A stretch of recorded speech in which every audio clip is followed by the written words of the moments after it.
जय हिंद दोस्तों। आज हम लोग पुनः उपस्थित हुए हैं अपने दूसरे सेशन को आगे बढ़ाने के लिए। तो आप लोग को पता है कि आप लोग का जिस तरह से जो कमेंट आ रहा था कि लूसेंट सीरीज को चालू करने के लिए, तो आप लोग को बता दें कि हम लोग जो है कि आज से लूसेंट सीरीज में भी आप लोग को एक एक टॉपिक आज से मिल जाएगा, क्योंकि लूसेंट का क्वेश्चन जो है कि बहुत ही अच्छा क्वेश्चन है। ऐसे तो हमारे लिए या आपके लिए सभी बुक अच्छा होता है, आप जो फॉलो कर रहे होंगे आपके लिए वही अच्छा होगा। लेकिन अगर देखते हैं, अगर एनटीपीसी और बिहार एसएससी के एग्जाम और बिहार दरोगा के एग्जाम में या बिहार पुलिस के एग्जाम में, तो सबसे बेस्ट बुक लूसेंट है। क्योंकि लूसेंट बुक जो है कि बहुत कम पेज में जो है कि बहुत सारा चीज को जो है कि लिख दिया है, और इससे क्वेश्चन भी बहुत सारा टच करता है और अक्सर विद्यार्थी या बुक को भी फॉलो करते हैं। इससे क्या होता है कि अगर किसी विद्यार्थी के पास जो है कि कोई बुक रहे ना रहे, लेकिन लूसेंट और स्पीडी जरूर रहता है। आप लोग को पता है कि अगर कोई लड़का या कोई विद्यार्थी अगर दिल्ली के अंदर में यूपीएससी का भी तैयारी कर रहा है, तो वह लूसेंट को जरूर रखते हैं। क्योंकि लूसेंट एक ऐसी बुक है जो कम समय में आप बहुत फास्ट उसे रिवीजन कर सकते हैं, हर एक टॉपिक को आप टच कर सकते हैं ऊपर ऊपर। तो इससे क्या होता है कि आपका बहुत फास्ट रिकॉल हो जाएगा, और रिकॉल होने के बाद जो है कि आप किसी भी एग्जाम को प्री एग्जाम में बहुत अच्छी तरीका से जो है कि एग्जाम को करके आ पाएंगे। और आप लोग को पता है कि आप बिहार एसएससी पर अगर जो लड़का अगर तैयारी कर रहे होंगे और एनटीपीसी का, उसमें जो है कि बहुत हद तक यह किताब बहुत सफल साबित होता है। और आप लोग के पास हम लोग जो है कि लूसेंट को भी धीरे धीरे अब चालू कर रहे हैं। तो लूसेंट को जो चालू करेंगे, सबसे पहले भी विविध को चालू करेंगे, क्योंकि लूसेंट के अंदर में विविध एक ऐसा टॉपिक है जो हर एक एग्जाम को कवर करता है। क्योंकि अगर एसएससी के अंदर में आप सेंट्रल लेवल एसएससी सीजीएल और एलडीसी या फिर आप एमटीएस वगैरह में बैठते हैं, तो यहां से क्वेश्चन आता है, लूसेंट से क्वेश्चन आता है। आप लोग को हम बार बार एक ही बात बताते हैं कि कोई क्वेश्चन में यह नाम नहीं लिखा हुआ है कि यह क्वेश्चन इसी एग्जाम में आएगा।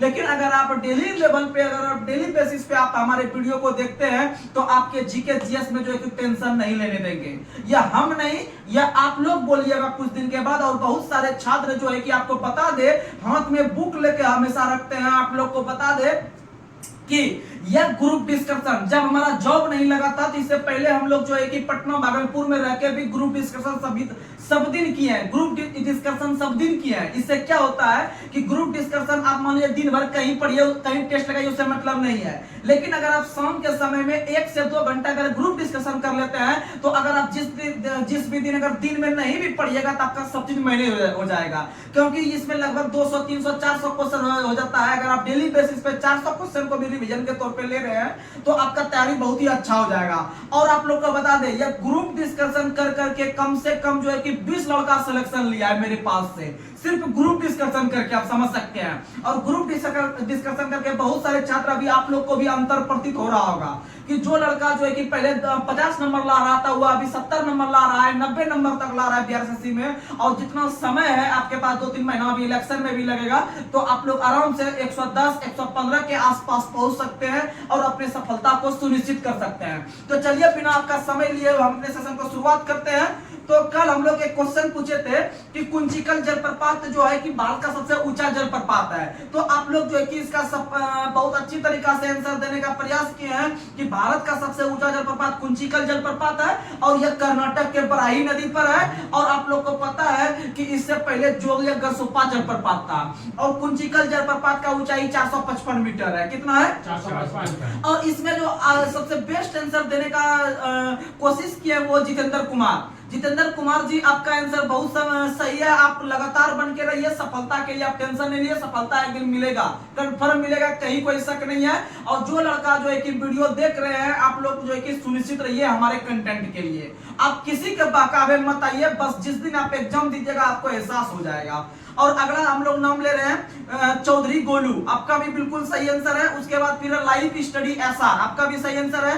फिर है मनीष प्रजापति, आपका भी बहुत सही आंसर है। उसके बाद फिर है जो है कि सरयुग करके है, आपका भी सही है।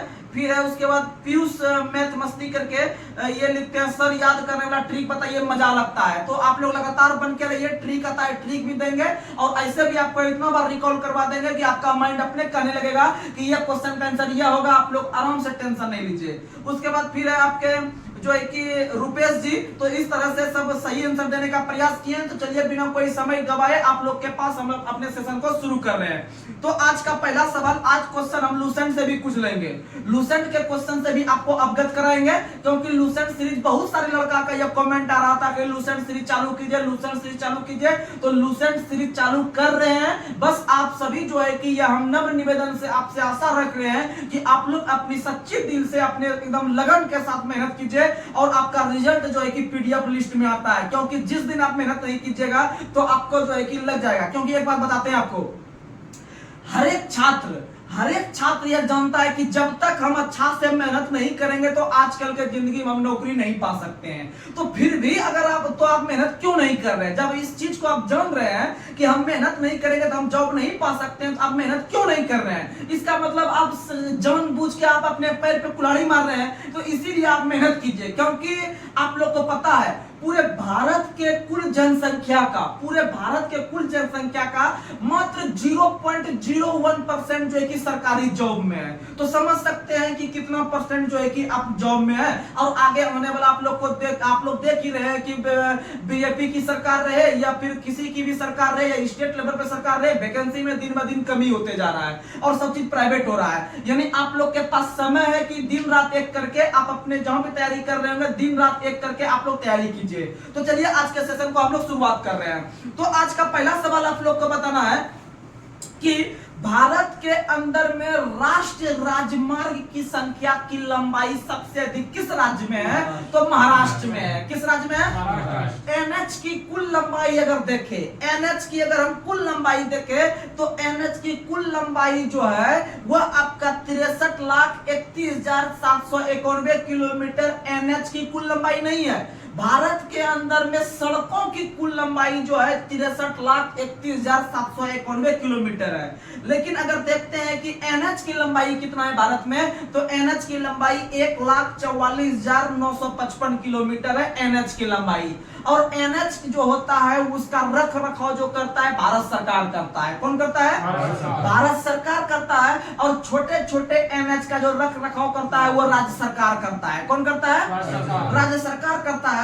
और एनएचएआई नाम का एक संस्था है पूरे भारत में जिसका मुख्यालय नई दिल्ली में है, वही सड़क के रख रखाव का काम करता है। और एनएचएआई का फुल फॉर्म जो होता है national highway authority of India, national highway authority of India. और इसका स्थापना 1988 में हुआ है। कब हुआ है? 1988। और जिसको हम लोग कहते हैं राष्ट्रीय राजमार्ग प्राधिकरण लिमिटेड ऑफ इंडिया, जिसका स्थापना 1988 में हुआ है। और इसके वर्तमान में अध्यक्ष है संतोष कुमार। कौन है? संतोष कुमार। एनएचएआई के अध्यक्ष है संतोष कुमार, याद रखने का प्रयास कीजिएगा। और अगर आपसे क्वेश्चन पूछे कि भारत में सबसे अधिक सड़कों की लंबाई जो है वह किस राज्य में है? महाराष्ट्र में। कहां में है? और सबसे अधिक पक्की सड़क भी कहां है? महाराष्ट्र में। सबसे अधिक पक्की सड़क, सबसे अधिक सड़क की लंबाई और सबसे अधिक एनएच की लंबाई, ये सारा का सारा महाराष्ट्र में है। कहां में? महाराष्ट्र में। और याद रखिएगा पूरे विश्व में अगर पूछे कि सड़क की लंबाई की दृष्टि से विश्व में पहला स्थान किस देश का है, तो पहला स्थान अमेरिका का है। किसका है? विश्व में सबसे अधिक सड़क की लंबाई अमेरिका में है, याद रखने का प्रयास कीजिएगा। और भारत में सड़कों की लंबाई के दृष्टिकोण से इसका दूसरा स्थान आता है। कितना स्थान आता है? याद रखिएगा सड़क की लंबाई में सबसे अधिक अमेरिका है और दूसरा स्थान अपना भारत का है। याद रखिएगा। अगला क्वेश्चन आप लोग बताइए, स्वर्णिम चतुर्भुज योजना, स्वर्णिम चतुर्भुज योजना का संबंध किस क्षेत्र से है? तो सड़क के विकास से, सड़क के विकास से। यानी भारत के अंदर में 4 महत्वपूर्ण सड़क है, आप लोग 4 महत्वपूर्ण शहर है। एक कलकत्ता है, एक दिल्ली है, एक बंबई है, एक चेन्नई है। ये 4 शहर को जोड़ने के लिए स्वर्णिम चतुर्भुज योजना का शुरुआत किया गया था। याद रखने का प्रयास कीजिएगा। अगला क्वेश्चन आप लोग बताइए, पूर्व पश्चिम एवं उत्तर दक्षिण एक्सप्रेस यह राजमार्ग एक दूसरे को किस स्थान पर काटते हैं? तो झांसी के पास। किसके पास काटते हैं? झांसी के पास या कानपुर के पास उत्तर प्रदेश में काटते हैं। एनएच एक दूसरे को काटते हैं, याद रखने का प्रयास कीजिएगा। झांसी को, और झांसी को ही आपका राष्ट्रीय राजमार्ग का चौराहा के नाम से जानते हैं। राष्ट्रीय राजमार्ग के चौराहा के नाम से झांसी को जानते हैं। और झांसी से 1857 के विद्रोह का जो भारतीय नायक थे वो आपके रानी लक्ष्मीबाई थे, और झांसी से विद्रोह को दबाने वाले थे यूरोज, और उसी यूरोज ने आपके रानी लक्ष्मीबाई को जो है कि अकेली मर्द के रूप में संज्ञा दिया। आगे बढ़ते हैं। अगला क्वेश्चन आप लोग बताइए, भारत का कितना परसेंट परिवहन राष्ट्रीय राजमार्ग के तहत होता है? 40%। कितना परसेंट?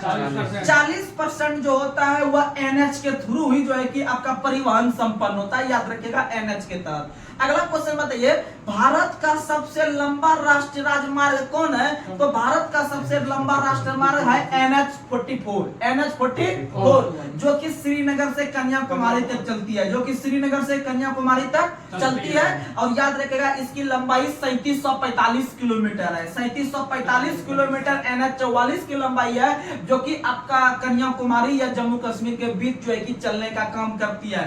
वहीं भारत के अंदर में सबसे छोटा जो राष्ट्रीय राजमार्ग है वह याद रखिएगा NH-118।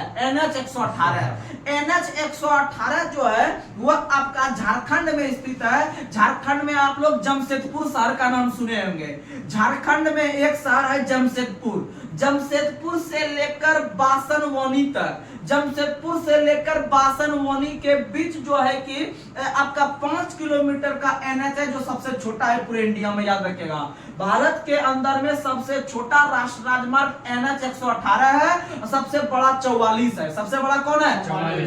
44 है, याद रखने का प्रयास कीजिएगा। अगला क्वेश्चन आप लोग को बताना है कि भारत के अंदर में सबसे लंबा एक्सप्रेसवे कौन सा है? पूर्वांचल एक्सप्रेसवे। और पूर्वांचल जो जगह है वह आपका उत्तर प्रदेश। समझिए पहले, उत्तर प्रदेश एक बहुत बड़ा राज्य है। उत्तर प्रदेश इतना बड़ा राज्य है कि वहां पर जो है कि सबसे अधिक जिला की संख्या है 75। सबसे अधिक जिला की संख्या 75 उत्तर प्रदेश में है। और उत्तर प्रदेश को अगर बीचों बीच काट दीजिएगा तो दो गो राज्य, एक अच्छा राज्य दो गो बन जाएगा। तो बिहार से सटा हुआ या पूरब के दिशा में जो क्षेत्र पड़ता है उत्तर प्रदेश का, हम लोग उसको पूर्वांचल कहते हैं। क्या कहते हैं? यानी इधर का जो उत्तर प्रदेश है, इधर के एरिया को हम लोग पूर्वांचल कहते हैं। और इधर का एरिया जो पश्चिम में स्थित है, इसको हम लोग पश्चिमी यूपी के नाम से जानते हैं। तो बार बार उत्तर प्रदेश की जनता जो पूर्वांचल के ओर स्थित है, जो बिहार से सटा हुआ है, यहाँ के जनता मांग करती है कि हमको एक अलग राज्य बना दीजिए, क्योंकि यहाँ पर शासन प्रशासन बहुत अच्छी तरीका से नहीं हो पाता है। तो याद रखिएगा, वहां पर ही भारत सरकार ने जो है कि पूर्वांचल एक्सप्रेसवे नाम से जो है कि सबसे लंबा एक्सप्रेसवे का निर्माण करवाया है। याद रखने का प्रयास कीजिएगा। आगे बढ़ते हैं। अगला क्वेश्चन आप लोग बताइए, रेलवे स्टाफ कॉलेज किस शहर में? Baroda. Railway staff college Baroda में है। और बड़ौदा जो है उसको जो है कि हम लोग जो पहले जानते थे बड़ोदरा के नाम से। किस नाम से? बड़ोदरा के नाम से। और याद रखिएगा, बड़ौदा शहर या बड़ौदा शहर विश्वामित्र नदी के किनारे है। और अहमदाबाद शहर जो है वह साबरमती नदी के किनारे है। और सूरत शहर ताप्ती। सूरत शहर ताप्ती। और ताप्ती नदी का उद्गम स्थल मुल्ताई की पहाड़ी आपका मध्य प्रदेश के अंदर में बैतूल के पास है। याद रखने का प्रयास कीजिएगा। अगला क्वेश्चन आप लोग बताइए, भारत का सबसे बड़ा कृत्रिम बंदरगाह कौन सा है? तो भारत का सबसे बड़ा कृत्रिम बंदरगाह चेन्नई है। कौन है? आप लोग को बता दे, भारत के अंदर में वर्तमान में बड़े बंदरगाह की संख्या 13 है। जो बोल रहे हैं एग्जाम में आएगा, कंटेंट में पावर है। भारत के अंदर में सबसे बड़ा बंदरगाह, भारत के अंदर में सबसे बड़ा कृत्रिम बंदरगाह चेन्नई है। और भारत के अंदर में सबसे पुराना बंदरगाह भी चेन्नई है। दो कंटेंट, भारत के अंदर में सबसे बड़ा कृत्रिम बंदरगाह पूछे तो चेन्नई मारेंगे। और भारत के अंदर में अगर पूछे कि आपका जो है कि सबसे पुराना बंदरगाह भी कौन है, तो मारेंगे चेन्नई। और आप लोग को बता दे कि अगर आपसे पूछे कि सबसे बड़ा बंदरगाह पूछे तो मुंबई मारना है। सबसे बड़ा बंदरगाह पूछे तो मुंबई मारना है। और मुंबई बंदरगाह पर जब भार या लोड ज्यादा पड़ने लगा तो उसके बगल में एक बंदरगाह का निर्माण किया बाद में चल के भारत सरकार ने, जिसका नाम था जवाहरलाल नेहरू बंदरगाह। और जवाहरलाल नेहरू बंदरगाह का ही जो पहले नाम था हुआ था नाभा सोवा बंदरगाह। कौन सा बंदरगाह? इसीलिए क्वेश्चन पूछता है बार बार कि जब नाभा सोवा बंदरगाह का नाम क्या बदल कर रखा है? तो जवाहरलाल नेहरू बंदरगाह। यह बंदरगाह जो बना है किस बंदरगाह के भार को कम करने के लिए? तो मुंबई बंदरगाह। किसका? और यही मुंबई बंदरगाह भारत का सबसे बड़ा बंदरगाह के रूप में काम कर रही है। वहीं पर अगर क्वेश्चन पूछे कि कलकत्ता बंदरगाह के भार को कम करने के लिए कौन से बंदरगाह का गठन किया गया है? तो याद रखिएगा हल्दिया बंदरगाह। कौन बंदरगाह? हल्दिया बंदरगाह का गठन किया गया है कलकत्ता बंदरगाह का नाम जो है कि कलकत्ता बंदरगाह के भार को कम करने के लिए। और याद रखिएगा हाल ही में कलकत्ता बंदरगाह का नाम बदलकर जो किया गया है श्यामा प्रसाद मुखर्जी बंदरगाह। श्यामा प्रसाद मुखर्जी बंदरगाह कलकत्ता पोर्ट का नाम बदलकर कर दिया गया है। और याद रखिएगा कि श्यामा प्रसाद मुखर्जी जो है उसे हम लोग संसद के शेर के रूप में भी जानते हैं। और 1951 में इन्होंने मंत्रिमंडल से त्याग पत्र देकर 1951 में भारतीय जनसंघ नाम का एक नई पार्टी का गठन किया था। और यही पार्टी आगे चलकर काम करते करते 1980 के रूप में आपका अटल बिहारी वाजपेयी ने भाजपा के रूप में संगठित किया। किस रूप में? भाजपा। और भाजपा का स्थापना 6 अप्रैल 1980 को 6 अप्रैल 1980 को और 6 अप्रैल को भाजपा दिवस मनाते हैं। और साथ ही साथ 6 अप्रैल को विश्व खेल दिवस भी मनाते हैं, लेकिन राष्ट्रीय खेल दिवस 29 अगस्त को मनाते हैं। आगे बढ़ते हैं। अगला क्वेश्चन आप लोग को बताना है कि अगर आपसे क्वेश्चन पूछे कि भारत के अंदर में रेल कोच फैक्ट्री जो है वह किस शहर में है? पेरम्बूर में। रेल कोच फैक्ट्री को शॉर्ट में हम लोग कहते हैं ICF, यानी integral coach factory. Integral coach factory आप लोग देखते होंगे बहुत सारा जो रेल का जो इंजन रहता है उसके आगे में लिखा रहता है ICF। समझना है इस इंजन का जो निर्माण हुआ है वो उसी जगह पे हुआ है जिसको हम लोग इंटीग्रल कोच फैक्ट्री पेरम्बूर के नाम से जानते हैं। और एक और इंटीग्रल कोच फैक्ट्री है कपूरथला में। कहां में? कपूरथला शहर जो है वो पंजाब में है। कपूरथला शहर पंजाब में है और उसी कपूरथला शहर में ICF का स्थापना किया गया है। और एक और ICF का स्थापना आपका तमिलनाडु के चेन्नई के पास आपका पेरम्बूर में किया गया है। ये सब क्वेश्चन याद रखिएगा। अगला क्वेश्चन आप लोग को बताना है कि कोंकण रेलवे किन 2 स्थानों को जोड़ती है? तो कोंकण रेलवे जो जोड़ती है रोहा से मंगलोर को। रोहा से मंगलोर को। और रोहा शहर जो है वह महाराष्ट्र में है। रोहा शहर जो है वह महाराष्ट्र में है और मंगलोर जो है वह कर्नाटक में है। मंगलोर एक बंदरगाह भी है। मंगलोर एक बंदरगाह भी है। याद रखिएगा मंगलोर बंदरगाह जो है ना वह आपका 13 बंदरगाह में से सबसे छोटा बंदरगाह मंगलोर बंदरगाह है जो कर्नाटक में है। तो याद रखिएगा कि रोहा से लेकर मंगलोर तक जो चलती है वह आपका चलता है कोंकण रेलवे। और कोंकण रेलवे का स्थापना 1998 में हुआ था। 1998 को कोंकण रेलवे का स्थापना किया गया और इसकी लंबाई 760 किलोमीटर है। जो बोल रहे हैं याद रखिएगा 760 किलोमीटर जो है वह आपका कोंकण रेलवे की लंबाई है। और याद रखिएगा कोंकण रेलवे का जो मुख्यालय है वह नवी मुंबई में है। मुंबई में नहीं है, नवी मुंबई में है। महाराष्ट्र के अंदर में एक शहर है मुंबई और नवी मुंबई। तो मुंबई में कोंकण रेलवे का मुख्यालय नहीं है, कोंकण रेलवे का मुख्यालय नवी मुंबई में है। याद रखिएगा। और कोंकण रेलवे का स्थापना 1998 में किया गया था। और कोंकण रेलवे का मतलब होता है कि वह पर्वत क्षेत्र में स्पेशल रूप से ट्रेन चलाया है, क्योंकि वहां पर आपका सिंपल वाला ट्रेन चलाने में मुश्किल होता था। तो इसीलिए कोंकण रेलवे का मुख्यालय नवी मुंबई में। कोंकण रेलवे का स्थापना 1998 में। कोंकण रेलवे का जो चलती है वह रोहा से लेकर मंगलोर तक चलती है। इसकी कुल लंबाई 760 किलोमीटर। स्थापना 1998 में। और ये सब क्वेश्चन आप याद रखने का प्रयास कीजिएगा। ये क्वेश्चन में कहीं ना कहीं आपसे फंस जाएगा क्वेश्चन। आगे अगला क्वेश्चन आप लोग बताइए। प्रोजेक्ट हीरक हिंदी का रॉक हीरक। प्रोजेक्ट हीरक का संबंध किस क्षेत्र से है? तो आप लोग को बता दे कि प्रोजेक्ट हीरक का संबंध सबसे पहले महाराष्ट्र से है। किस राज्य से है? महाराष्ट्र के अंदर में जो सड़क का जो निर्माण करवाता है वह प्रोजेक्ट हीरक के तहत ही करवाया जाता है। किसके तहत? प्रोजेक्ट हीरक के तहत करवाया जाता है।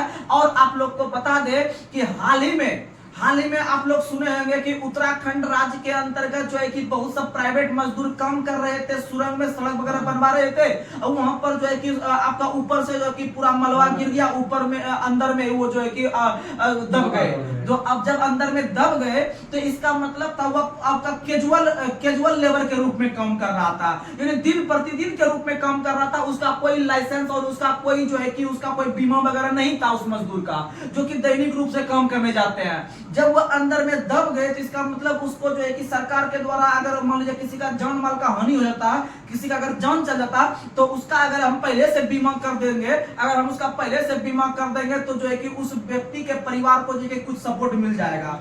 तो याद रखिएगा कि हाल ही में सीमा सड़क संगठन, तो आप लोग को बता दें कि भारत के अंदर में एक सेना के रूप में काम करती है बीआरओ यानी बॉर्डर रोड ऑर्गेनाइजेशन, यानी सीमा सड़क संगठन। सीमा सड़क संगठन जो एक प्रकार के पुलिस के रूप में काम करती है, और यह एक प्रकार का ऐसे पुलिस के रूप में काम करती है कि जहां पर नक्सल प्रभावित क्षेत्र है, जहां पर आतंकवादी प्रभावित क्षेत्र है, वहां पर जो है कि नक्सल ने जो है कि सड़क वगैरह नहीं बनने देता है, तो वहां पर जाके एक सेना खड़ी रहती है आपका बीआरओ नाम का, जो कि पहाड़ी इलाका में पूर्वोत्तर में अक्सर यह सब देखने के लिए मिलता है। तो वहां पर बीआरओ के द्वारा जो है कि आपका सामने में खड़ा रहकर जो है कि सड़क का निर्माण करवाता है मजदूर के द्वारा। तो उन्होंने ही जब ऐसी घटना देखा गया उत्तराखंड के अंदर में कि बिना कोई लाइसेंस का या बिना कोई जो है कि उसका बीमा लिया जो इंश्योरेंस का, वैसे मजदूर के साथ अगर कोई घटना घट जाता है तो उस प्रकार के परिवार असहाय हो जाएंगे, अनाथ हो जाएंगे, तो उनका जो है कि कैसे घर परिवार चलेगा। तो इसीलिए हाल ही में भारत के रक्षा मंत्री राजनाथ सिंह, बहुत मस्त क्वेश्चन बता रहे हैं, याद रखिएगा, हो सकता है कि एग्जाम में आ जाए। तो भारत के अंदर में वर्तमान समय में रक्षा मंत्री ने ऐसे घटना को जब देखा तो पहली बार बीआरओ के अंदर में उन्होंने कहा कि अब जितने भी मजदूर इसमें आके काम करेंगे हम उसको 10 लाख रुपया का बीमा देंगे। कितना का बीमा देंगे? 10 लाख रुपया का बीमा देंगे।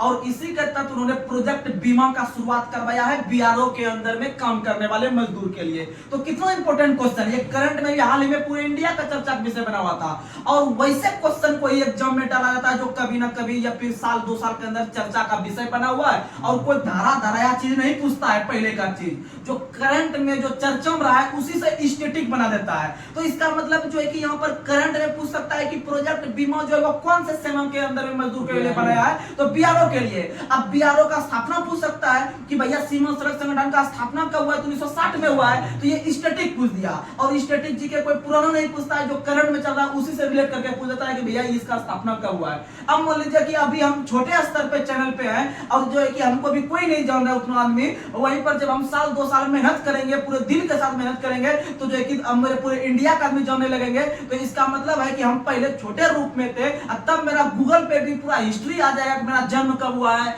मेरा स्ट्रगल लाइफ जिंदगी का क्या रहा है। यानी कोई आदमी जब हाईलाइट होता है तो उसका बायोग्राफी जो है कि विकिपीडिया पे देखने के लिए मिलता है। तो उसी प्रकार से जो है कि हम जो पहले स्ट्रगल कर रहे थे वो स्टैटिक था, और वर्तमान समय में जो हम पूरा जो है कि पहचान जो बनाए वो करंट के रूप में बनाए। ऐसा क्वेश्चन आता है एग्जाम में। ये क्वेश्चन आगे बढ़ते हैं। अगला क्वेश्चन आप लोग बताइए कि भारत के अंदर में यूनेस्को द्वारा किन 2 रेलवे स्टेशन को 1999 में विश्व धरोहर के रूप में शामिल करने का निर्णय लिया था? तो याद रखिएगा सिलीगुड़ी और दार्जिलिंग। सिलीगुड़ी और दार्जिलिंग जो दोनों रेलवे स्टेशन है बंगाल में है। कहाँ में? पश्चिम बंगाल के अंदर में सिलीगुड़ी है और दार्जिलिंग है। वही दार्जिलिंग जो कि दार्जिलिंग का चाय को जीआई टैग दिया गया था 1999 अधिनियम के तहत 2004-5 ईस्वी में जीआई टैग देने वाला पहला उत्पाद था भारत का जो है कि दार्जिलिंग का चाय। और दार्जिलिंग और सिलीगुड़ी को ही आपका यूनेस्को के धरोहर सूची के स्वरूप में जो है कि आपका भारत के रेलवे स्टेशन को शामिल किया गया है। याद रखिएगा। अगला क्वेश्चन आप लोग बताइए, सबसे अधिक दूरी तक तय करने वाली जो भारत की ट्रेन है वर्तमान में विवेक एक्सप्रेस। कौन है?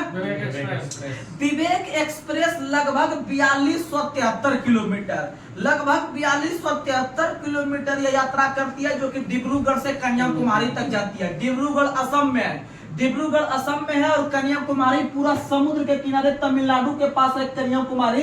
याद रखिएगा, भारत के अंदर में दक्षिणी बिंदु के रूप में कन्याकुमारी को जानते हैं। जैसे कि हम लोग क्या करते हैं, तो याद रखिएगा कन्याकुमारी को हम लोग इंदिरा पॉइंट के नाम से जानते हैं। और इंदिरा पॉइंट या कन्याकुमारी, इसका पहले नाम था पिगमिलियन पॉइंट, और पिगमिलियन पॉइंट का पहले नाम था पार्किंसंस पॉइंट।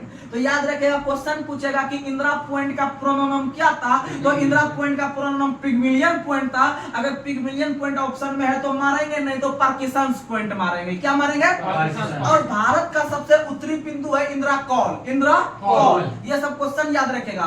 और भारत के अंदर में सबसे पूर्वी बिंदु है वलंगू। कौन है? वलंगू अरुणाचल प्रदेश में है। वलंगू कहाँ है? और भारत के अंदर में सबसे पश्चिमी बिंदु जो है वो सरक्रिक गुजरात के पास है। आप लोग याद रखने का प्रयास कीजिएगा। आगे बढ़ते हैं, या फिर उसे हम लोग सरक्रिक, अगर आपको सरक्रिक रहेगा तो सही है, नहीं तो आप लोग को ऑप्शन में गौर माता देखने के लिए मिलेगा। क्या मिलेगा? गौर माता देखने के लिए मिलेगा। आंसर मार दीजिएगा। अगला क्वेश्चन बताइए कि भारत के अंदर में या भारत के किस जगह तीन अर्धचंद्राकार समुद्री तट पाए जाते हैं? तो यह आपके कन्याकुमारी के पास पाए जाते हैं। किसके पास? कन्याकुमारी। यानी कि आधा चांद के तरह, आधा चांद के तरह, आधा चांद के तरह 3 बार देखने के लिए मिलता है कन्याकुमारी के पास, यानी कि हिंद महासागर के आसपास या बंगाल के खाड़ी के आसपास देखने के लिए मिलता है 3 अर्धचक्र जो है कि आपका समुद्री तट। अगला क्वेश्चन आप लोग बताइए, भारत की पहली रैपिड रेल सेवा का नाम क्या है? नमो भारत। नमो भारत। जैसे आप लोग को पता है कि कुछ दिन पहले जो है कि वंदे भारत ट्रेन चलाया गया था भारत सरकार के द्वारा, उसी तरह से आपके दिल्ली एनसीआर के अंतर्गत जो है कि नमो भारत नाम का ट्रेन चलाया गया, जो कि आपका रैपिड ट्रेन के रूप में भी जानते हैं, जो कि बहुत फास्ट स्पीड पकड़ लेती है और जो है कि लोकल रूप में उसे चलाने का प्रयास किया गया है। और वंदे भारत ट्रेन जो चलाया गया था उसका पहले नाम था ट्रेन 18। क्या नाम था? ट्रेन 18। ट्रेन 18 था वंदे भारत का पहले नाम। और भारत के अंदर में पहला वंदे भारत ट्रेन जो चली थी वो वाराणसी से दिल्ली, वाराणसी से दिल्ली, यानी वो से वंदे, वो से वाराणसी, और वाराणसी से मोदी खुद अपना जहां पर बैठते हैं वहां पर लेके गए। यानी वाराणसी से दिल्ली पहली वंदे भारत, और दूसरा दिल्ली से कटरा, दूसरा दिल्ली से कटरा यानी जम्मू कश्मीर मां वैष्णो देवी से मिलने के लिए गए। आगे बढ़ते हैं, अगला क्वेश्चन बताइए कि काकीनाडा नाम का बंदरगाह जो है वह किस राज्य में? आंध्र प्रदेश में। काकीनाडा नाम का बंदरगाह किस राज्य में है? आंध्र प्रदेश में। अगर क्वेश्चन पूछे तूतीकोरिन बंदरगाह कहाँ है? तूतीकोरिन बंदरगाह तमिलनाडु में है। तूतीकोरिन और एन्नोर दोनों बंदरगाह मारेंगे चेन्नई में, और चेन्नई खुद एक पहला कृत्रिम बंदरगाह के रूप में और प्राचीन बंदरगाह के रूप में काम कर रही है। और याद रखिएगा विशाखापट्टनम बंदरगाह जो आंध्र प्रदेश में है वो भारत का सबसे गहरा बंदरगाह, भारत का सबसे गहरा बंदरगाह पूछेगा तो विशाखापट्टनम मारेंगे। और भारत के अंदर में पूछे एकमात्र नदी बंदरगाह कौन सा है, यानी कि अक्सर बंदरगाह समुद्र पर देखने के लिए मिलता है, लेकिन भारत के अंदर में कलकत्ता एकमात्र ऐसा बंदरगाह है जो कि नदी बंदरगाह है, जो कि नदी पर स्थित है, जो कि आपका हुगली नदी पे है। किस नदी पे है?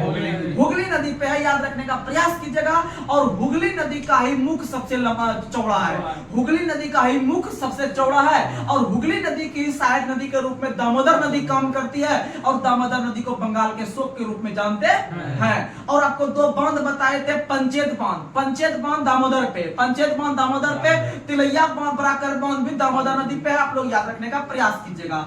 अगला क्वेश्चन आप लोग बताइए कि भारत के अंदर में किस बंदरगाह का नाम बदलकर दीनदयाल उपाध्याय बंदरगाह रखा गया? कांडला।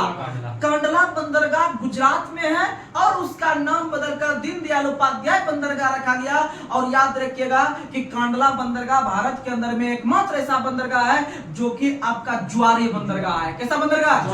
ज्वारीय बंदरगाह है, यानी कि ज्वारीय बंदरगाह के रूप में एकमात्र बंदरगाह कांडला। कांडला का नाम आपका दीनदयाल उपाध्याय, और दीनदयाल उपाध्याय के नाम पर एक रेलवे स्टेशन का नाम भी पड़ा है, मुगलसराय। मुगलसराय रेलवे स्टेशन का नाम बदलकर दीनदयाल उपाध्याय के नाम पर रखा गया।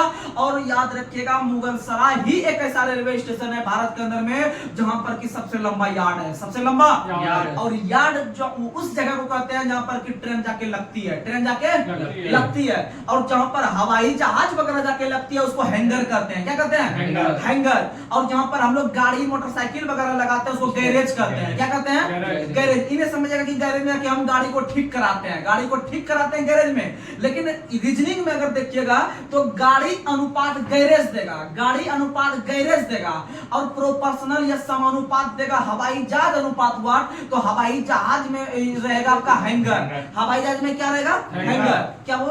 स्टैंड देता है, स्टैंड। बस स्टैंड जो होता है, बस स्टैंड में जाके गाड़ी खुलती है, लेकिन उसको जो हम लगाते हैं गैरेज में जाके लगाते हैं, वो लगाना यानी रेस्ट कर रहा है गाड़ी। अब गैरेज में जाके हम लगाएंगे तो वहां पर बस स्टैंड में लगाएंगे तो बस स्टैंड में जाके कोई आदमी चढ़ जाएगा, भैया आप कहाँ जाइएगा ट्रेन में बस लेके, तो इसका मतलब वो रेस्ट में गाड़ी चल रहा है और जाके आप पूछिएगा तो आपको नहीं धूप क्यों भगा देगा। तो इसका मतलब याद रखिएगा, इसका मतलब याद रखिएगा कि गैरेज में जाके गाड़ी को लगाते हैं, गैरेज में जाके गाड़ी को लगाते हैं, और हवाई जहाज को हैंगर में, हवाई जहाज को हैंगर में। अब ऑप्शन में रहेगा आपको गाड़ी अनुपात गैरेज देगा, समानुपात हवाई जहाज अनुपात वाट, ऑप्शन में रहेगा हैंगर। अब बहुत सारा रहेगा, हैंगर रहेगा आपका, हाँ हैंगर जो होता है कपड़ा को हम लोग उस पर रखते हैं, टांगते हैं, तो इन्हें समझिएगा कि अरे ये ऑप्शन तो खत्म ही हो गया पूरा अच्छा से, अरे हैंगर में तो हम दर्जी के पास जाते हैं उसको कपड़ा रखते हैं उसमें, ये पहले ऑप्शन खत्म करो तो, लेकिन पहले ऑप्शन वही आएगा, सबसे सही आंसर वही है। तो याद रखिएगा हैंगर में हवाई जहाज को रखते हैं, समझ में आ गया, और यार्ड में ट्रेन को, यार्ड में ट्रेन को। तो ये सब क्वेश्चन आता है। अगला क्वेश्चन आप लोग बताइए कि भारत के अंदर में किस बंदरगाह का नाम बदल के जवाहरलाल नेहरू बंदरगाह रखा गया है? तो नहावा सोवा बंदरगाह का नाम बदलकर जवाहरलाल नेहरू बंदरगाह रखा गया है, जो कि महाराष्ट्र के अंदर में स्थित है। अगर आपसे क्वेश्चन पूछे कि भारत के अंदर के किस राज्य में मर्मागांव बंदरगाह है? तो गोवा में, मर्मागांव गोवा, मर्मागांव गोवा, मर्मागांव गोवा।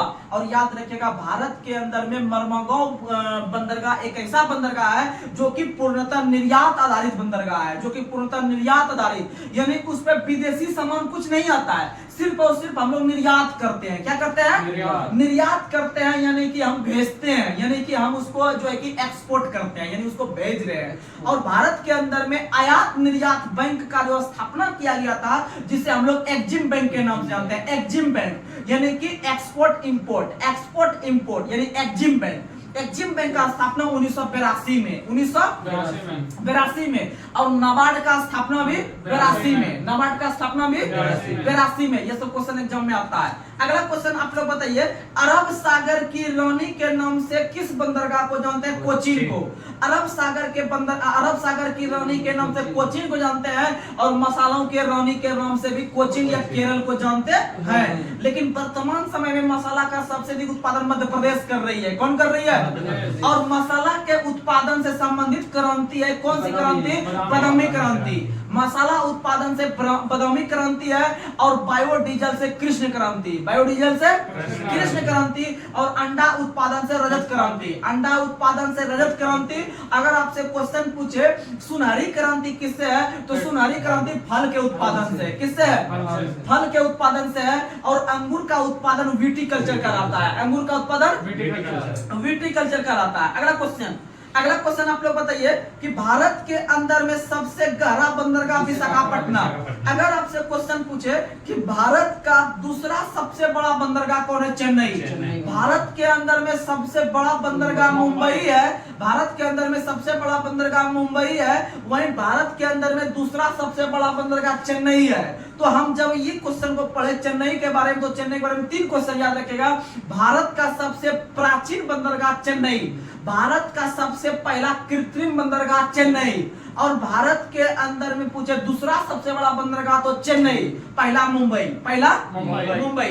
अगला क्वेश्चन आप लोग बताइए कि भारत के अंदर में सबसे पहला या सबसे बड़ा कंप्यूटराइज बंदरगाह कौन सा बना है? एन्नौर। भारत के अंदर में पहला कंप्यूटराइज यानी वहां पर सब काम किससे होता है? कंप्यूटर से सब डाटा वगैरह तैयार किया जाता है। पहला बंदरगाह एन्नौर बना है, और एन्नौर बंदरगाह और तूतीकोरिन बंदरगाह दोनों तमिलनाडु में है, दोनों कहाँ में है? और याद रखिएगा एन्नौर बंदरगाह का नाम बदलकर कुछ नया नाम रखा है, जैसे क्वेश्चन एग्जाम में आएगा। एन्नौर देखिएगा 4 अक्षर का है, एन्नौर 4 अक्षर का है, और उसका जो नाम बदला गया है वो नाम भी 4 अक्षर पे पड़ा है। एन्नौर का नाम बदल के कामराज, एन्नौर का नाम बदल के कामराज। और तूतीकोरिन जो है कि 5-6 अक्षर का है, और उसका भी नाम बदल के 5-6 अक्षर के रूप में रखा है। तो एन्नौर बंदरगाह का नाम बदलकर चिदम्बरनार बंदरगाह, चिदम्बरनार बंदरगाह। ये सब कंटेंट ही कंटेंट बता रहे हैं, आप लोग इसे लेके चलिए, एग्जाम में क्वेश्चन टच होगा, याद रखने का प्रयास कीजिएगा। आगे बढ़ते हैं। और भारत के अंदर में मछली बंदरगाह के नाम से तूतीकोरिन को जाना जाता है। भारत के अंदर में मत्स्य बंदरगाह या मछली बंदरगाह के रूप में तूतीकोरिन को जाना जाता है, क्योंकि आप लोग को पता है कि साउथ में बहुत सारा मछली निकलता है, उधर से जो है कि बिहार यूपी वगैरह में जो है कि आपका बहुत सारा मछली आके यहाँ पर जो है कि मार्केट में बिकने का काम होता है। आगे बढ़ते हैं। भारत के अंदर में सबसे नवनिर्मित बंदरगाह कौन सा बना है? बंधावन। कौन सा बना है? और आप लोग को बता दें 66वीं बीपीएससी आपका 2020 के आसपास यह क्वेश्चन पूछा था कि भारत के अंदर में किस राज्य में बंधावन बंदरगाह बना है? तो बंधावन बंदरगाह महाराष्ट्र में बना है। कहां में बना है? महाराष्ट्र। और याद रखिएगा बंधावन बंदरगाह महाराष्ट्र में, लेकिन बंधावन जो आपका आर्द्र भूमि है, बंधावन आर्द्र भूमि गुजरात में है। कहां में है? गुजरात में, क्योंकि आपका गुजरात और महाराष्ट्र दोनों राज्य सटा हुआ है। तो भैया बोला महाराष्ट्र ने कि हमको दे दो बंधावन बंदरगाह और तुम ले लो बंधावन रामसर साइट, बंधावन रामसर साइट। ये सब क्वेश्चन याद रखिएगा। और आप लोग को पता है कि गुजरात और महाराष्ट्र दोनों राज्य का स्थापना 1 मई 1960 को हुआ है। 1 मई 1960 को हुआ है। दोनों राज्य का स्थापना याद रखने का प्रयास कीजिएगा। आगे बढ़ते हैं। अगला क्वेश्चन बताइए, राष्ट्रीय अंतर्देशीय नौवहन संस्था, राष्ट्रीय अंतर्देशीय नौवहन संस्था जिसको हम लोग शॉर्ट में नीनी के नाम से जानते हैं, NINI, नीनी, इसका मुख्यालय पटना में है। कहां में है? पटना में है। और पटना जो है कि आपका गंगा हो गया, उसके बाद आपका सोन हो गया, उसके बाद पुनपुन, ये तीनों नदी के संगम पर स्थित है। अगला क्वेश्चन आप लोग बताइए, गुरु रामदास हवाई अड्डा किस शहर में है? अमृतसर। गुरु रामदास जो थे सिखों के चौथे नंबर के गुरु थे और इन्होंने ही आपका जो है कि अमृतसर शहर का स्थापना किया था। गुरु रामदास ने अमृतसर शहर का स्थापना जो किया था वह आपका चौथे नंबर के जो है कि गुरु थे और इनके द्वारा ही अमृतसर शहर का स्थापना किया। इसीलिए अमृतसर शहर में जो है कि गुरु रामदास हवाई अड्डा स्थित है।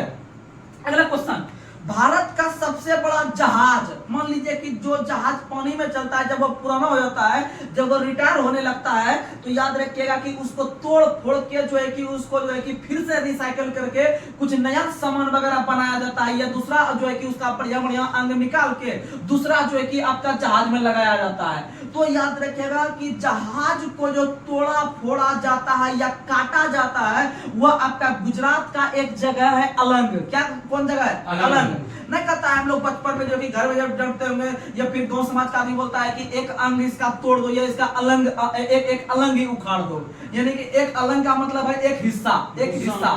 हाँ, अलंग यानी कि अलंग इसका तोड़ के हटा दो, यानी कि जहाज का भी अलंग में तोड़ा जाता है। अलंग नाम का एक शहर है गुजरात में, अलंग नाम का एक शहर है गुजरात में, जहां पर कि अलंग को तोड़ने का काम किया जाता है, यानी जहाज को तोड़ने का काम किया जाता है। याद रखिएगा अलंग। और यह क्वेश्चन जो है कि रेलवे का ओरिजिनल पूछा हुआ क्वेश्चन है कि भारत के अंदर में जो है कि पोताश्रय या जहाज को जो तोड़ने का काम किया जाता है वो आपके अलंग में, कहां में कहता है? अलंग में।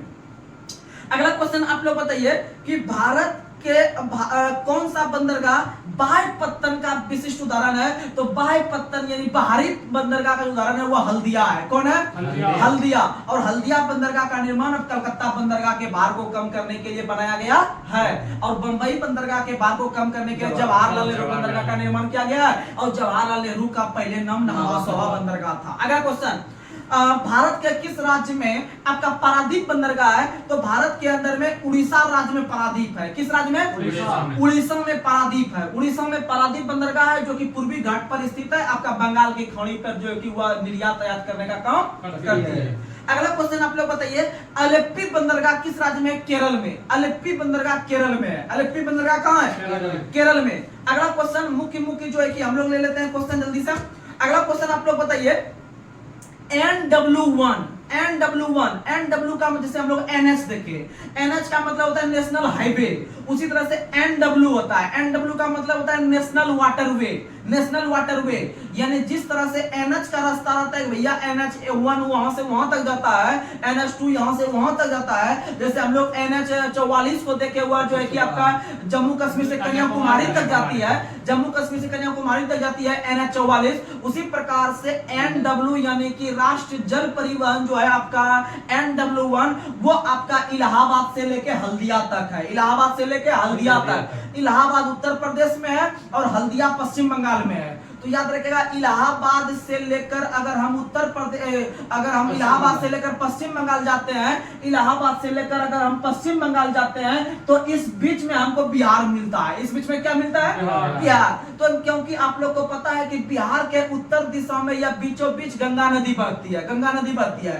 तो इसका मतलब इलाहाबाद गंगा नदी के तट पर है, वहां से जो है कि आयात निर्यात होते होते हल्दिया तक जाती है। कहां जाती है?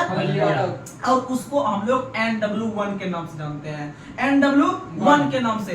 और याद रखिएगा NW1 की लंबाई 1620 किलोमीटर है। 1620 किलोमीटर, कितना किलोमीटर? 1620। तो याद रखिएगा जो बिहार से संबंध रखते हैं, हम सभी बिहार से संबंध रखते हैं, तो याद रखिएगा बिहार के बीचों बीच जो गंगा नदी बहती है वो NW1 है, NW1 है। ऐसा नहीं समझिएगा कि उसमें सिर्फ पानी बहती है यानी गंगा मां बहती है तो उसमें कुछ नहीं होता, उसमें भी व्यापार होता है, उसमें भी व्यापार होता है, विभिन्न प्रकार के जहाज वगैरह जाते हैं NW1 में। तो याद रखिएगा हम लोग के किनारे NW1 है, NW1 है जो कि इलाहाबाद से लेकर हल्दिया तक है। और यही NW1 भारत का सबसे लंबा जो है कि NW है, भारत का सबसे लंबा NW है जिसकी लंबाई 1620 किलोमीटर है। इसका लंबाई कितना है? 1620। तो याद रखिएगा आपका प्रयागराज से जो पटना आते हैं, प्रयागराज इलाहाबाद का नया नाम है, तो प्रयागराज से जो हम पटना तक आते हैं इसकी लंबाई 600 किलोमीटर है अगर हम पानी के हिसाब से देखते हैं, गंगा जी के हिसाब से देखते हैं तो। और जब फिर हम पटना से लेकर फरक्का तक चलते हैं, पटना से लेकर फरक्का बांध आपका जो है कि पश्चिम बंगाल में है। फरक्का का पानी जब खोला जाता है ना तो बिहार वगैरह डूब जाता है, बिहार जो है कि उसमें डूब जाता है। तो याद रखिएगा कि पटना से लेकर फरक्का तक की लंबाई 460 किलोमीटर है।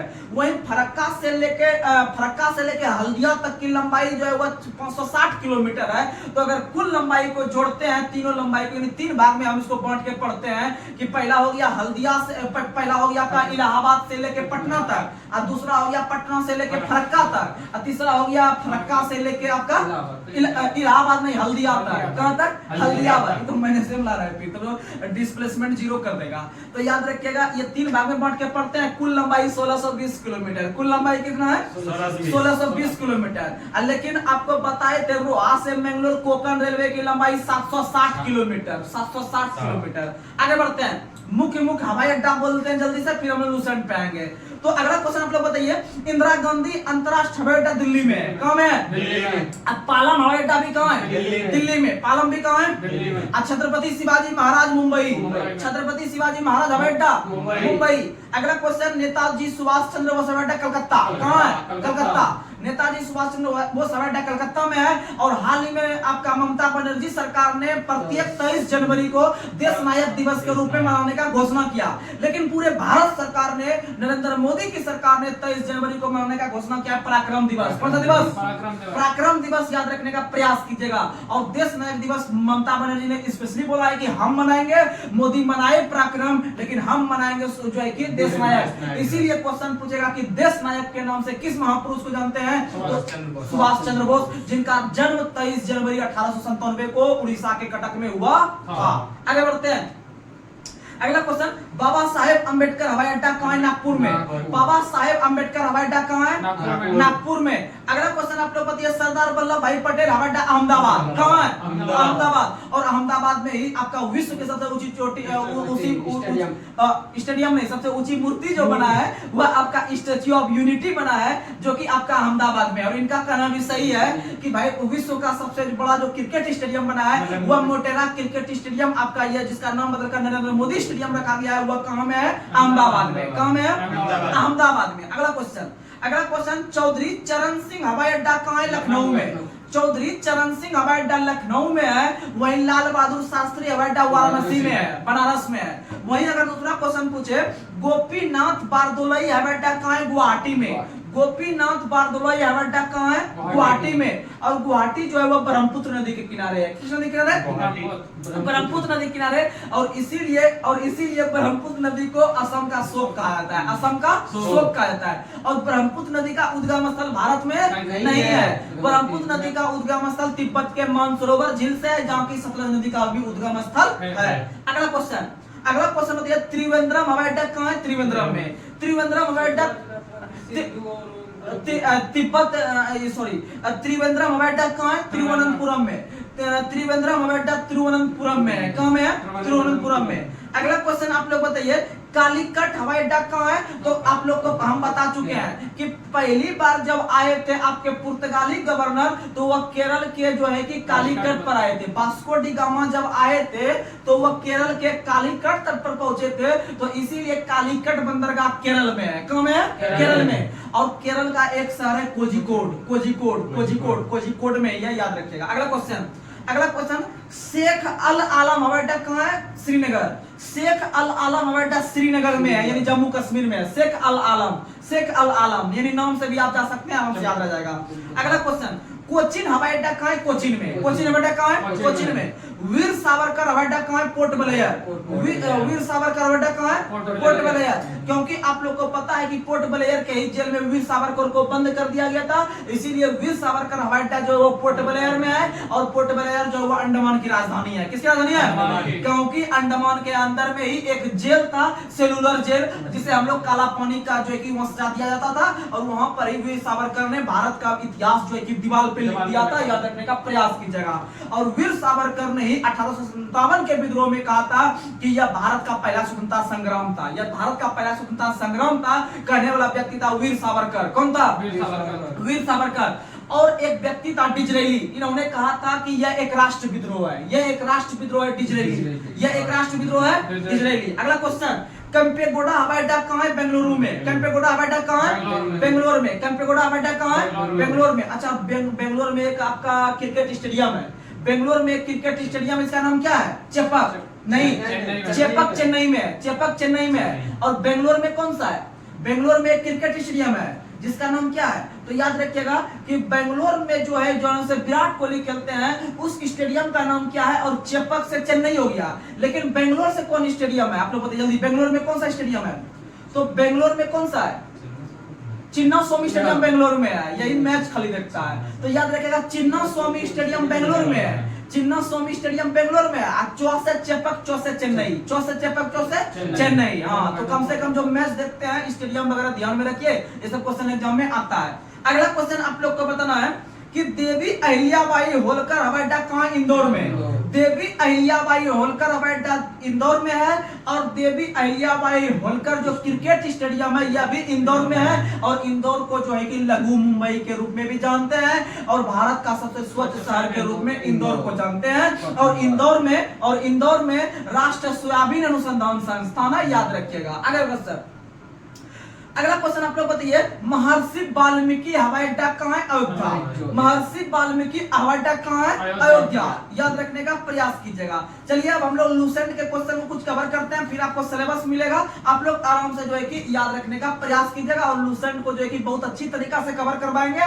लेकिन हाँ, आप भी मेरे साथ मेहनत कीजिए अच्छी तरीका से, तभी आप लोग सफल हो पाएंगे, नहीं तो फिर खेल धूप करने से कुछ नहीं होता है। आप जहां भी पढ़ रहे होंगे, जहां भी आपको अच्छा लग रहा होगा, आप नियमित रूप से पढ़िए और आपको सफलता से ही काम है, आप सफलता पा लीजिएगा। और कहीं पर मान थोड़ा सा इधर पढ़े फिर उधर पढ़े, इससे क्या होगा कि आपका भी माइंड डाइवर्ट होगा, समय भी बर्बाद हो जाएगा, और समय जब निकल जाएगा, एग्जाम डेट आ जाएगा, तो आप कुछ नहीं कर सकते हैं। इसीलिए अपने आप को एक जगह आप स्थिर रूप से पढ़िए, आपका सफलता मिलना निश्चित तय है। आगे बढ़ते हैं।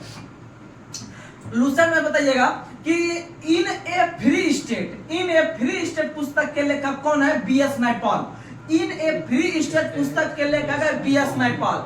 आप लोग को बता दे, मान बुकर पुरस्कार का नाम सुने होंगे। मान बुकर पुरस्कार साहित्य के क्षेत्र में मिलता है। किस क्षेत्र में? साहित्य के क्षेत्र में मान बुकर पुरस्कार मिलता है, जिसका शुरुआत 1969 से हुआ है। 1969 से मान बुकर पुरस्कार का शुरुआत हुआ है। और यह पुरस्कार के लिए नामित होने वाले या प्राप्त करने वाले जो पहले भारतीय मूल के लेखक बने हैं वह बीएस नायपॉल बने हैं। और बीएस नायपॉल जो बने थे उन्हें 1971 ईस्वी में इन ए फ्री स्टेट पुस्तक के लिए दिया गया। याद रखिएगा, बहुत मस्त क्वेश्चन है, और इस तरह के ही कैटेगरी के क्वेश्चन बिहार एसएससी में अक्सर पूछे जाते हैं। आप लोग लगातार मेहनत कीजिए, आप लोग कहीं कोई दिक्कत नहीं आने देंगे हम। अगला क्वेश्चन आप लोग बताइए, ऑस्कर में नामित होने वाली पहली भारतीय फिल्म कौन थी? तो ऑस्कर में नामित होने वाली पहली भारतीय फिल्म थी मदर इंडिया। कौन थी? ऑस्कर में नामित होने वाली पहली भारतीय फिल्म थी मदर इंडिया, जिन्हें 1957 ईस्वी में नामित किया गया। यानी जिस वर्ष जम्मू कश्मीर का संविधान लागू हुआ, जिस वर्ष हम लोग सच सम्मत पे आधारित जो कैलेंडर चलाते हैं वर्तमान में, यह चीज को भी जो अपनाया 1957 में ही अपनाया।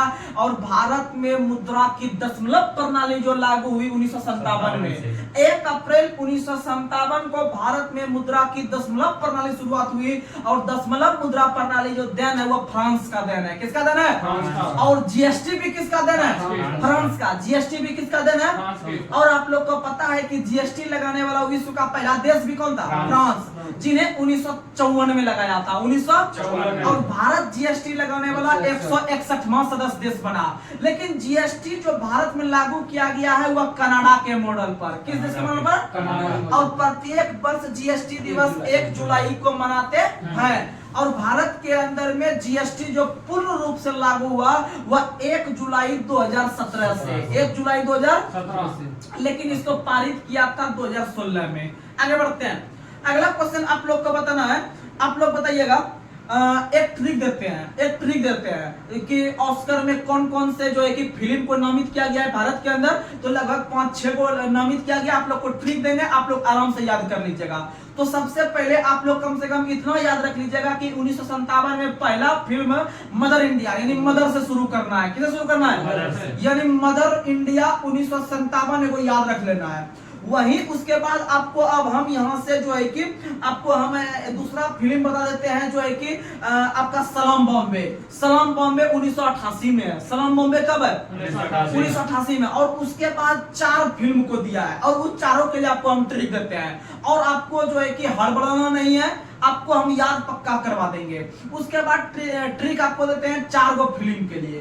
तो सबसे पहले 1957 में मदर इंडिया दिमाग में रखना है। 1988 में सलाम बॉम्बे, यानी सबसे पहले मदर को सलाम करना है। क्या करना है? सलाम करना है। तो याद रखिएगा कि 1957 में हो गया मदर, 1988 में हो गया सलाम। ये दोनों को कवर रखिएगा। उसके बाद आपको हम 4 फिल्म के लिए ट्रिक देते हैं। तो याद रखिएगा लोआके सोलास, लोआके सोलास, यानी लोआके सोलास जो होता है 1-2 गो इसमें आ गया। यानी लो से को बनाएंगे, एगो सो से बनाएंगे, लास हो गया।